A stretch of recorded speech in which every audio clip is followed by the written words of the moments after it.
সালমান শাহর হত্যা মামলায় এখন খোঁজ মিলছে না সামিরা ও ডনের। কোথায় পালালো সামিরা ও ডন? প্রিয় ভিউয়ার্স, এ নিয়ে বিস্তারিত জানতে ভিডিওটি না টেনে সম্পূর্ণ দেখতে থাকুন।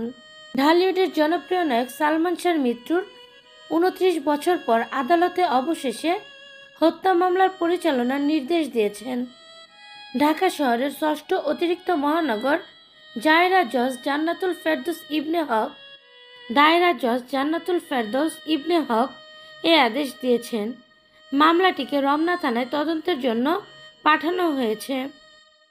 এই আদেশে সালমান শাহর মামা আলমগীর কুমকুম রমনা থানায় মামলা করেছেন। মামলায় সাবেক স্ত্রী সামিরা হক, খল চরিত্রের অভিনয়শিল্পী ডন সহ মোট 11 জনকে আসামি করা হয়েছে। সালমানের পরিবার বরাবরই দাবি করে এসেছেন সালমান শাহকে পরিকল্পিতভাবে হত্যা করা হয়েছে।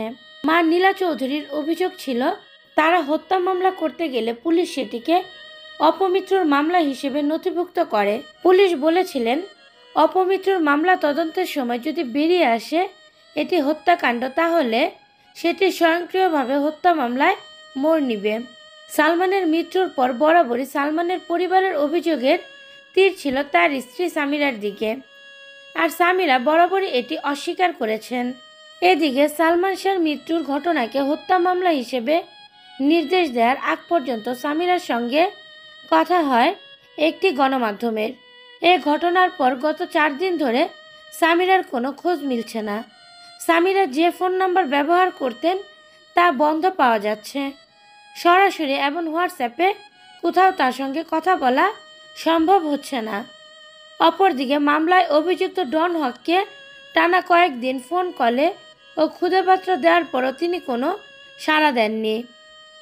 এ থেকে কি প্রমাণ হয় না সালমান শাহ মৃত্যুর পেছনে সালমান শাহর স্ত্রী ও ডনের অনেক হাত আছে? যেটা এতদিন রহস্যই ছিল, আজ সেটা প্রকাশ্যে আসছে। 90 দশকের জনপ্রিয় এক নায়ক ছিল সালমান শাহ। 27টি সিনেমায় অভিনয় করে তুমুল জনপ্রিয়তা অর্জন করেন তিনি। সালমান শাহ শাবনূর জুটি হয়ে যে কয়েকটি সিনেমা করেছে তার সব কয়টি সুপার ডুপার হিট হয়েছে। মৃত্যুর 29 বছর পরও তার নাম চিরস্মরণীয় হয়ে গেছে এবং থাকবে সারা জীবন।